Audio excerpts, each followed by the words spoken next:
BMC,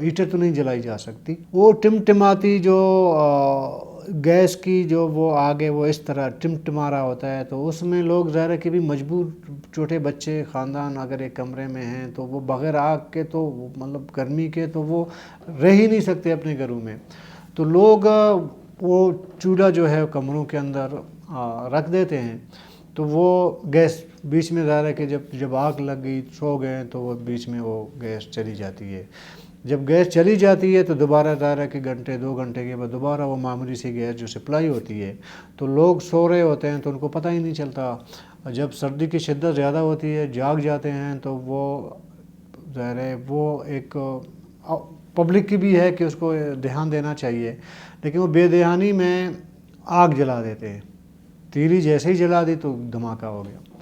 اور یہ لیکن بہت سے دوستوں کو میں یہ بھی کہتے ہیں، جو میں نے ان سے پوچھا ہے تو کہتے ہیں کہ جب گیس وہ بڑھ جاتی ہے، لیکن وہ گیس کے اندر ایک کیمیکل شاید سوئی گیس والے کچھ اس طرح وہ شامل کرتے ہیں جو کچا گیس اس سے نکلتی ہے. وہ ایک کیمیکل ہوتا ہے شاید، ابھی مجھے نہیں ایکچولی نہیں پتا کہ کیسے کی جاتی ہے، کہ میں ٹیکنیکل چیزوں کا مجھے نہیں پتا. لیکن جو شکایتیں آ رہی ہیں کوئٹہ کے شہریوں کی، وہ کہتے ہیں کہ جی یہ جو ایک سمائل ہے، ویسے تو گیس کی سمائل آپ کو ایک دم سے وہ پتہ چل جاتی ہے. جب اگر گیس بند ہے کہیں سے اچانک چلی گئی ہے، اچانک آ جاتی ہے، تو جو گیس نکلتی ہے اس کی ایک سمائل پتہ چل جاتا ہے کہ جی گیس کی سمائل ہے. لیکن ابھی اس میں جو ایک کیمیکل مکس کی جاتی ہے جس میں گیس کی سمائل ختم ہو جاتی ہے، تو اگر گیس بیچ میں معطل ہو پھر دوبارہ بحال ہو جائے تو آپ کو نہیں پتہ چلتا کہ جی چولہا جل رہا ہے، یعنی گیس اس سے آ رہی ہے یا نہیں آ رہی ہے، وہ سمائل آپ کو فیل نہیں ہوتا. تو لوگ بے دھیانی میں جب کوئی ماچس کی تیلی وغیرہ لگا لیتے ہیں تو دھماکہ ہوتا ہے. ایک وجہ. دوسرے بہت سے لوگ یہ بھی کہتے ہیں کہ بھلے آپ اس میں آگ نہ جلائیں اس چولہے پہ یا جو ہیٹر پڑا ہوا ہے اس پہ، اگر آپ نے بلب بھی جلا دیا تو دھماکہ ہو جاتا ہے، کیونکہ اس کے اندر کیمیکل ہے. وہ کیمیکل کے جو ذرات ہیں وہ کمرے کے اندر بھر جاتے ہیں. تو ایون کہ یہ بھی کہتے ہیں اگر اس بیچ میں آپ سو رہے ہیں تو آپ کو کوئی فون آیا، یعنی کہ موبائل فون کی جو اسکرین ہے اس کی لائٹ جل گئی تب بھی دھماکہ ہوتا ہے. تو یہ بہت خطرناک قسم کی ظاہر ہے کہ ایک وہ طریقہ ہے. اگر سوئی گیس والے ایسے کر رہے ہیں تو ایک بہت بڑا جرم ہے.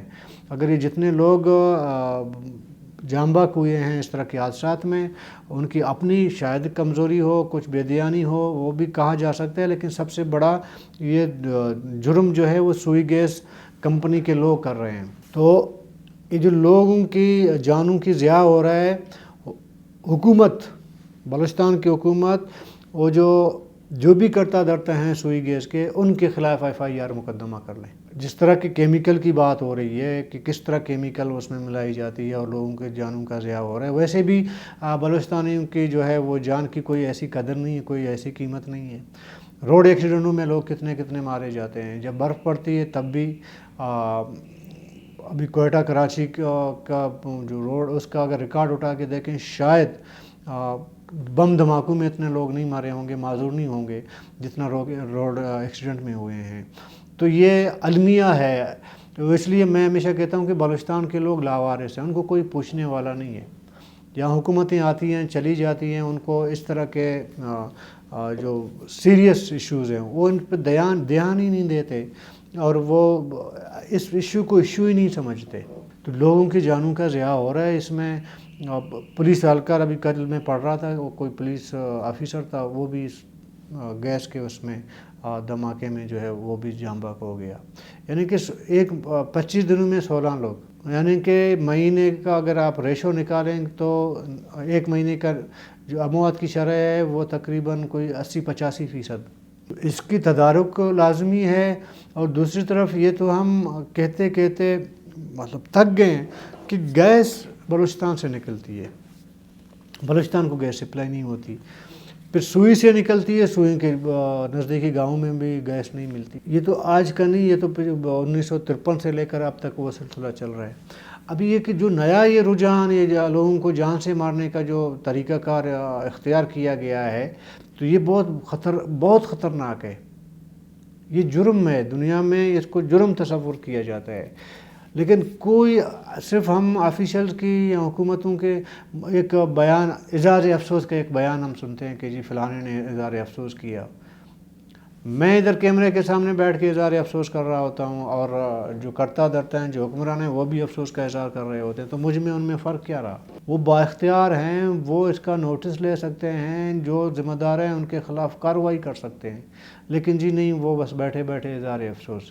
تو بلوچستان لاوارث ہے، بس اس طرح پھر چلتا رہے گا اگر کسی نے نوٹس نہیں لیا۔ لیکن مجھے بظاہر ایسا نہیں لگتا کہ کوئی ایسا نوٹس لینے والا ہے۔ میں تو بلوچستان ہائی کورٹ سے میں ذاتی طور پر میں ایک اپیل کرنا چاہوں گا کہ وہ اس کا نوٹس لیں، کیونکہ ابھی سپریم کورٹ نے از خود نوٹس لینے کے ہائی کورٹ کا جو وہ ہے اس کو انہوں نے ختم کر دیا ہے کہ آپ کا اختیار یہ نہیں ہے کہ آپ از خود نوٹس لیں، لیکن اگر کسی شہری کے کوئی اگر اس طرح کی درخواست موصول ہو ہائی کورٹ کو تو اس کو ایکشن لینا چاہیے، اور ان کو بلانا چاہیے جو کراچی اسلام آباد میں بیٹھے ہوئے سوئی گیس کے نام پہ موٹی موٹی رقم جو ہے وہ تنخواہ لے رہے ہیں اور کروڑوں کا کاروبار کر رہے ہیں۔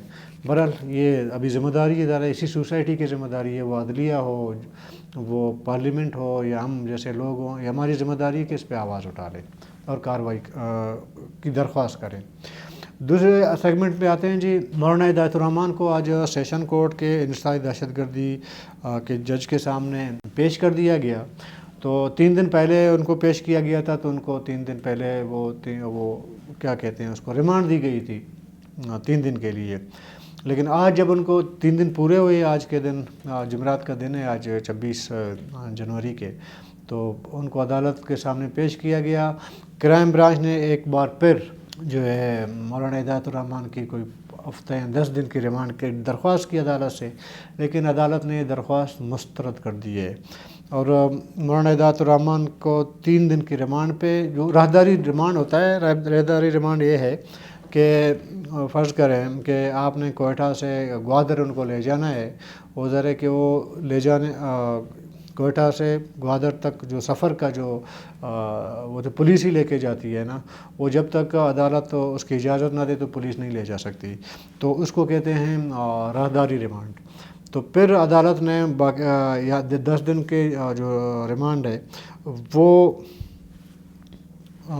خارج کر دیے، اور 5 دن کی ریمانڈ، 3 دن کی نہیں، 5 دن کی ریمانڈ۔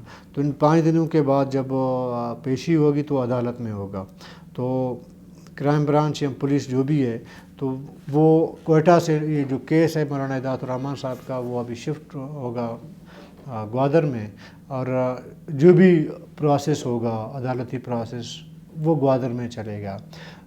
تو لگ ایسے رہا ہے کہ جب کیونکہ مقدمہ لاہور میں اپنا گوادر میں ہی بنے ہیں، اور ان کو کوئٹہ لانے کا میں ہمیشہ کہتا ہوں کہ ان کو یا حسین واڈیلا صاحب کو یا باقی جتنے ان کے دوست ہیں، کوئٹہ لانے کا اور کوئی تو جواز نہیں ہے، یہ ہے کہ وہ سیاسی حوالے سے تھوڑا پریشرائز کیا جائے، مطلب ایک آسان کی جا رہے کہ جنگ ہے اس کو۔ بہرحال ان کو کرائم برانچ کوئٹہ سے ابھی عدالت نے راہداری ریمانڈ دی ہے 5 دن کے لیے، ابھی ان کو گوادر لے جایا جائے گا، اور گوادر میں جو باقی جو پروسیس ہوگا عدالتی وہ گوادر میں ہوگا۔ امکان جو مجھے ابھی نظر آ رہا ہے کہ ابھی ان کی ضمانت ہو سکتی ہے گوادر سے، اور گوادر میں ضمانت کے بعد ذرا کہ مولانا ہدایت الرحمان سے ہماری ایک ملاقات بھی ہوئی تھی، تو انہوں نے کہا کہ جی میں اپنی موومنٹ مزید آگے بڑھاؤں گا۔ اب یہ دیکھنا ہے کہ یہ جو عقد و تحریک کے رہنما ہیں، جب ان کی ضمانت ہوگی تو پھر وہ اپنے موومنٹ کو کس طرح لے کے جائیں گے۔ اگر خاموش رہیں گے تو اس کا مطلب تو یہ موومنٹ آہستہ آہستہ نیچے کی طرف آئے گا۔ اگر نہیں انہوں نے اپنی موومنٹ آگے چلانے کی کوشش کی تو اس میں مجھے جو لگتا ہے جو کارروائی ہوئی ہے، کریک ڈاؤن ہوا ہے عقد و تحریک کے خلاف، اس میں سمپتی زیادہ گین کر گیا ہے عقد و تحریک، اور مولانا ہدایت الرحمان، حسین واڈیلا صاحب سب انہوں نے گین کر لی ہے۔ اب اس سمپتی کو انہوں نے مزید ظاہر ہے کہ اس میں بڑھاوا اس وقت ہو سکتا ہے کہ یہ اپنی ایک موومنٹ دوبارہ شروع کر لیں اپنے حقوق کے لیے، اپنے ایک جیسے کہ پہلے انہوں نے کیا ہے دوبارہ ان کو کرنا پڑے گا۔ اور اگر خاموشی مہینہ 2-3 مہینے تک خاموش رہے، پھر آہستہ آہستہ لوگ پورے کریک ڈاؤن کو بھول جائیں گے۔ لیکن اسے نا واڈیلا صاحب نے ایک بات مجھے ذاتی طور پر جب میں نے ملاقات کی تو انہوں نے کہا کہ ہم ہر سال، بلکہ وہ میڈیا میں بھی انہوں نے کہی تھی کہ ہم ہر سال یہ جو 25 دسمبر کا جو واقعہ ہے کریک ڈاؤن کا، تو وہ ہم اس کو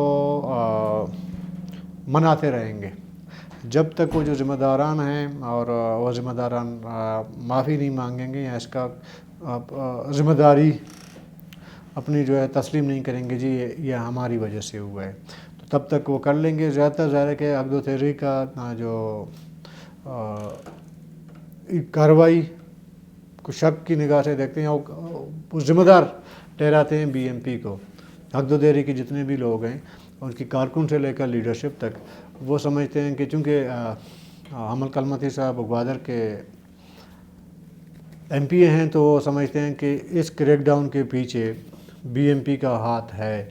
تو یہ ہو سکتا ہے ان کے پاس کوئی ثبوت وغیرہ ہو، اس طرح وہ ایک بات کر رہے ہیں، لیکن جس طرح کی انوائرمنٹ ہم نے دیکھا، میرے خیال میں ممکن ہے کہ اس میں بعد میں بات کی جا سکتی ہے.